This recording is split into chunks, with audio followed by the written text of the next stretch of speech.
What's up, guys? Hope everybody's doing good. Dieter Melhorn here with my son, Grayson, over here. Hope you guys are doing good.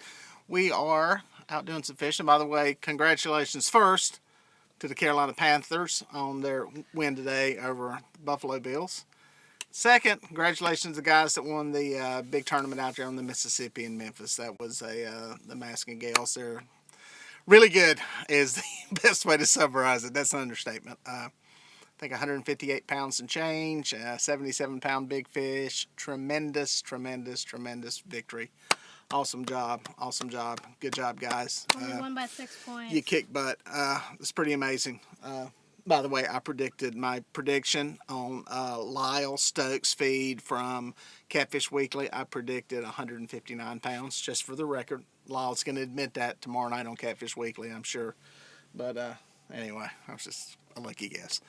We are fishing today on something, a little lake that I don't fish on that much called Lake Monticello, and this is the one in South Carolina. I think there's a Monticello in Texas. This is a small lake. I don't even know how many acres it is, maybe 5,000. I mean, it's pretty small. It's a big bowl, basically. It is a rare bird in the sense that most lakes are built on a river. They take a river, they dam it up. The water flowing into the lake and down the river fills up the lake. That's how they make them. It's old technology. This lake is actually built next to a river. So there's the river right here, and they put the lake right here, and then they put a little dam right here, and they pump water. I think there's some creeks that dump it. They're small though. They pump water out of the lake to fill up this lake, and it's used to provide power for the, I think it's V.C. Sumner nuclear plant. And they are also able to discharge it through a turbine type deal and into the, I think it's the Broad River, and at peak demand. So this lake can drop literally 4 feet in a day. You can, and I've heard stories, I've never seen it happen, but people at the boat ramp have put their boat in fine in the morning, and then they get back there and they drop the lake 4 feet by, during peak energy demand. Usually in the summertime, I think is when it happens. So that's where we're at. It's a very deep lake, or there's parts that are deep. I'm looking at the sonar, 140 some feet of water, 160 I think is one of the deepest parts. There's standing timber in it. There are full-grown trees in here. There are parts along some of these creek bottoms and ditches that these gullies, they didn't cut any of the timber out, so they're full-grown pine trees, as big as the ones you see behind me in the background on that island. There are trees that big underwater. So part of the challenge on this reservoir is how to fish around those trees if you're going to anchor. It's deep water anchoring most of the time. Most of the good fishing is deeper. You can catch them shallow. I've just never had much luck with it. It's a lot of red clay bottom here. This is a new lake, a fairly new reservoir, and there's not as much silt and crap and stuff on the bottom as there are in some of the older lakes that we have here in the southeast. So it's a lot of red clay bottoms, a lot of hard bottoms, not a lot of good stuff in it. So yeah, it's kind of a interesting place to fish. We anchored up this morning on a deep water hump and near where I caught my personal best blue cat. How many years ago was it? 5 years ago? 7 years. Has it been that long? Was it that long? I guess it was. It was in 2010. Yeah, 2010. So that's how long it's been. And we were near there, and we caught. We didn't catch any fish anchored. Then we did some drifting across the top of some timber, picked off a couple of fish, and then we came down here and started dragging, and we started catching fish. A lot of small fish. We had one in the teens, a 10 or 12 pounder, and we're up to 11 fish. So pretty neat. What were you going to say, pal? You dying to say, there was something up here. Grayson dying to chime in. What's up? Surprised nobody said, get the boy some glasses. He does have some glasses. He does have some sunglasses. He's got some Under Armours here that I had. And we're going to put a chain around them to tie him to his head. So somebody asked, is Grayson hunting yet? Well, not this season. We haven't been yet. Our bow season just came in. And I'll be honest with you, I have no desire whatsoever to go deer hunting when it's 80-some degrees. So, actually, in the morning, it's colder. The part of the low country of South Carolina came in August 15th, and I can guarantee you I have no desire that desire is equally bad for going fishing or deer hunting when it's 90-some degrees with the mosquitoes. So yeah, August 15th in the low country. It's like silly early. So so we have not been yet. We will be, and part of what you'll be seeing on here soon will be some of the hunting adventures. It's not going to be typical hunting crap as far as like a hunting show. It's just going to be some of the stuff that goes around it. So that's how we'll pass the time during some of the hunting season while I'm doing that for about 6 weeks. Half a month. I'm looking at some rod bob around here. See if I had any questions chiming in here. Afternoon, any luck? Some asked any luck. If there's any luck. Yeah, the fishing's been good, actually. I mean, we've been out here about 4 hours, and we put 11 fish in the boat, so you can't complain with that. There's a lot of small fish. We have hooked some fish. We actually shot some stuff that we're going to edit into a show. Really small. The big blue we caught, I say big, it was, how big was it, 17 pounds. It hit a very small piece of bait that I had out, and one of the other ones we caught that was around 12 pounds hit a small piece of bait. So we thought maybe, hey, they're feeding on mussels or something like that, and I put out some other small baits, and Got small fish. we ended up catching some really small fish. I mean, literally some fish that are like this long, how they were hooked. I'm talking 12-inch fish. So how they got hooked, I have no idea. 1 foot fish. Yeah, I mean, they're little bitty things. All the rods, okay, nothing's doing anything weird? Okay. It's kind of bad. We've actually hooked up on some of them and ended up dragging them because they really weren't enough to actually pull the rods over and fold them over. So, if you ever get a chance to fish this place, any of you guys that are in the Southeast, it's a love-hate relationship. A good buddy of mine, Chris Simpson, from Fighting the Blues Guide Service. He guides down here, and I've known Chris for a long time. He's taught me a lot about this lake, and he loves it and hates it. It's a love-hate relationship, and he'll tell you that it can be extremely rewarding, and you can get on fish and think you are the king of the world, and you have got this place dialed in, and you know what you're doing, and then watch that rod right there because it's bopping.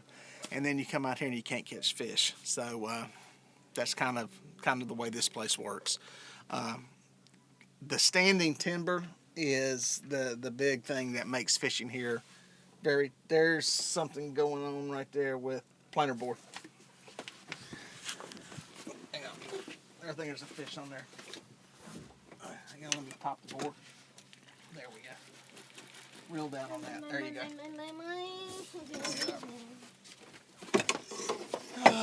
Hopefully you guys can see what's going on because I can't see the screen now. It's gotten very dark.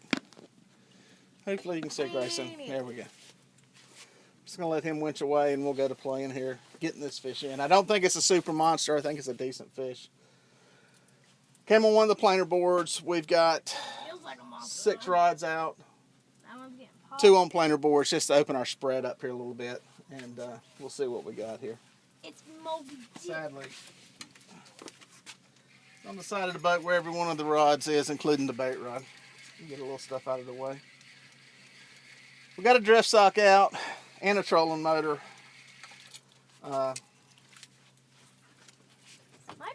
actually might be your biggest one today. You think he's bigger than the teener you have? I don't know. Nah, it's too small. Let me bugger grip him. Where's the bugger grip? There we go. Yeah, the banner we had. Actually, I can lift him up. Walk back. Good. Good. Bow grip and see how much he weighs. About 6 pounds, 7 pounds. Bow grip and find out. A mad little male. Bow grip to find out. I want to see how much. There he is. I want to hold him. Is he in the frame there? Yep, there he is. Wait, I need to hold him. So can you bow grip him? Nah, I'm not gonna bugger grip this little fish. There he is. Spin around here. At least get your picture in here. Well, show me how to hold it so then I can. You gotta go. All right. Grayson's gonna learn how to. Get your hand underneath his head. Is your hand wide enough to span? Heck if I know. I don't think it is. You might need to get a bigger hand. You can do them that way. You see how I'm doing it? That's how you grab them right like that. Maybe I can grab Fingers on there. Maybe I can grab them in the mouth. Experiment with a smaller one. Some of the stuff coming out of his vent there, probably some mussel shells. Yeah. Trying to feel if there's any in there. Yep, feel one right here on this side. Well, you guys can see. On this side over here where my finger's at, the other side. Other side. You'll feel a hard place in there. There's a mussel shell in there. Feel it? Yeah. So that's what he's feeding on, some mussels. We fire him away. Yeah. Bam. Oh my gosh, I just got soaked. Water? Yeah. Oh, we got some comments. Ah, snap. You're sitting. Oh, snap. I gotta get the sunglasses off to read because I can't read with sunglasses on. Yeah. You're shitting at 12 more fish than I am, but I just got started. Yeah, Well, that was number 12 for us. It doesn't feel great. And guess what? Guess what? It's Grayson. Came on a rattle. Came on a rattle. Those are some of the rattles we've been using. I had a pack of them laying around here. Why are those rattles shaped like that? They float up. This is floating up, okay? The rattle floats. It floats up against that. You get a little knocking off that peg, and then that thing makes a rattling sound. And it also turns while it's drifting through the water, which is actually very cool too. So they're Propeller. it's almost like a propeller. So let me get this one out. Bear with me. We'll yak some more.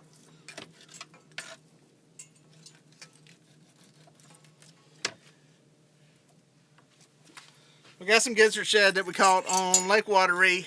I caught some yesterday. Caught some more. Pretty easy to catch fish there. Catch shad there, I should say.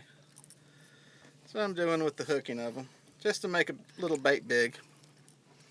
Nice and smelly. That's one of the, get this out. Stand by.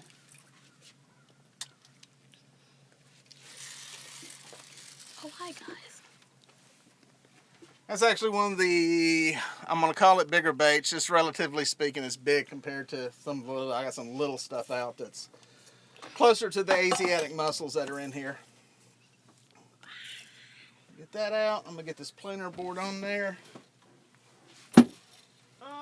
Get the planer board on and I'll get right back to you. Where's the peanuts at? Grayson, entertain them. Hi.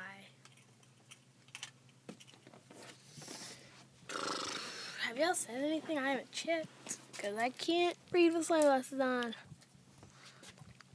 Hi guys, what's your technique for catching bluegill for bait?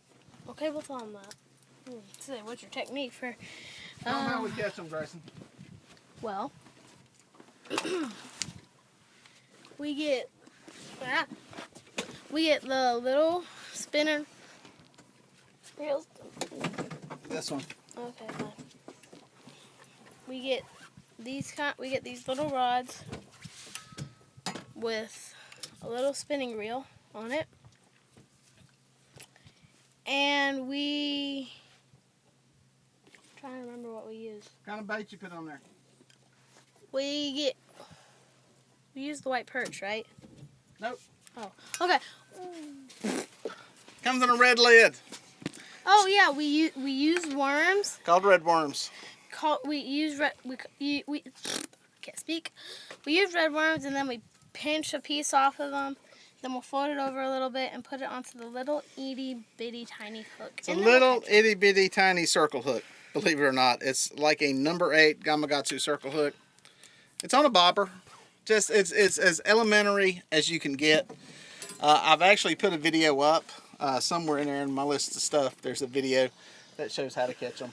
And we just fish for them. We cannot net them here. We have to catch them on rod and reel. So we catch them around docks, riprap walls, that kind of stuff. And do the rattles. they're usually pretty easy to find in the summertime, especially from about May on. I mean, they're going to be up shallow and usually on dark bottoms. That seems to be the trick for whatever reason. If I can find a dark bottom, that's where these bluegill seem to hang out at. Number 12, by the way. We have a question. What's the question? Do the rattles make a difference?